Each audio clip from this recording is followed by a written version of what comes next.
Well, there's a new talking point kicking around Washington. You may have heard it in the last few days. The Uranium One story isn't real. It's an ersatz story. It's fake news made up by Republicans.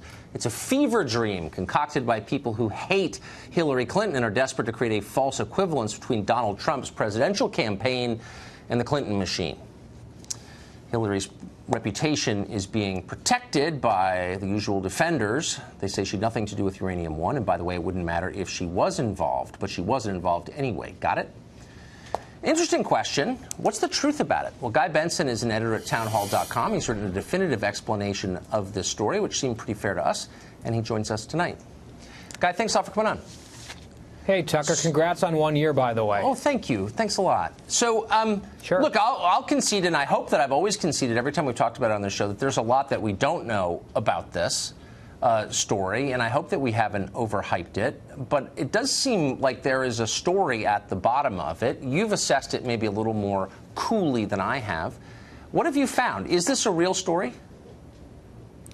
Well, I think it's a question that's interesting, Tucker, because the story that's being told a lot by Republicans, there is a former White House advisor who is talking about this as if it was treasonous on behalf of Mrs. Clinton. I think there's maybe a mythical side to this, where people have a lot of misconceptions about especially the tail end of the Uranium One story and Mrs. Clinton's involvement in that.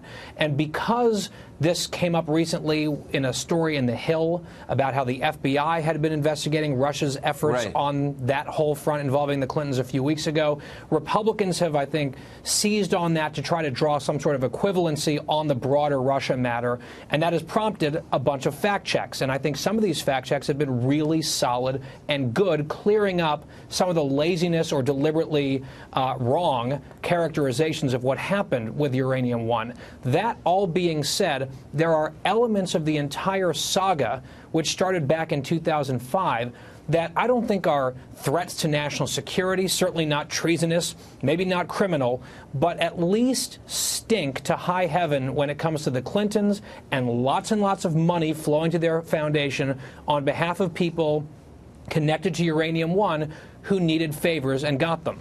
Well, so you made, I thought, a really good point, and it was worth reminding our viewers of it, that this story wasn't concocted in the basement of the RNC or by Andrew Breitbart, but this was originally broken by the New York Times. That's right. And they detailed former President Clinton's trip to Kazakhstan, where all of this began. And it's complicated and actually worth Googling if you're watching at home. But the bottom line, I think, is this. We know that Uranium One hired the Podesta Group to lobby the Obama administration on this, that there was lobbying by this company on behalf of Russian interests. That's not really disputed. And you got to sort of wonder why, at the same time that money is flowing not just to the Clinton Foundation, but to the Clinton family. Again, I can't connect every dot, but I don't think you can just dismiss that as, like, insane conspiracy theorizing, can you? Well, no, and so the New York Times story that you just referenced was from 2015. There was also a New York Times story that revealed that Bill Clinton and his team, his entourage, at first had lied about a meeting that occurred at the Clintons' home in Chappaqua with officials from Kazakhstan, and then they were told, actually, there's photo evidence that this occurred, and then they changed their story. That initial New York Times story that was very extensive, very exhaustive, got into a lot of detail about this, including the president, the former president, going over there and striking this very lucrative deal with a man who ended up donating tens of millions of dollars to the Clinton Foundation. So that, I think, to me, and then later on I should add, there was some jeopardy in one of these deals involving Uranium One with the Kazakh government, and there was a request from that company for intervention from the U.S. government.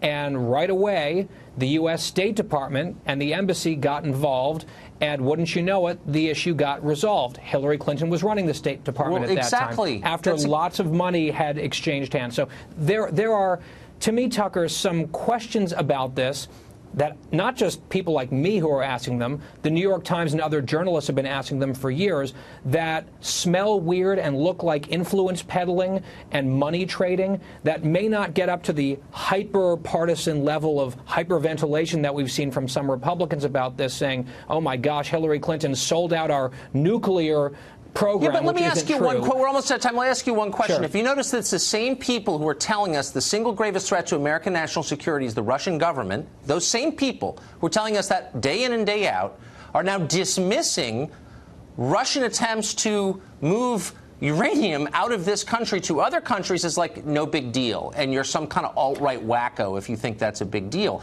Both of those things can't be true.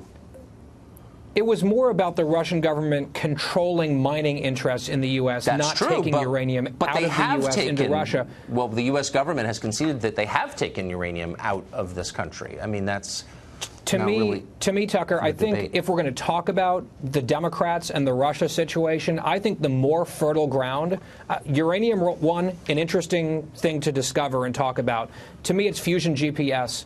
That's the piece of this puzzle that I think is the most strange, where we've gotten the fewest answers so far, with more and more coincidences popping up. Right. I think that's the approach Republicans should take. We Ask tried about at the beginning of this show with a Democratic consultant who started screeching at me. So that's where it's obviously that tends to happen, Tucker. It does.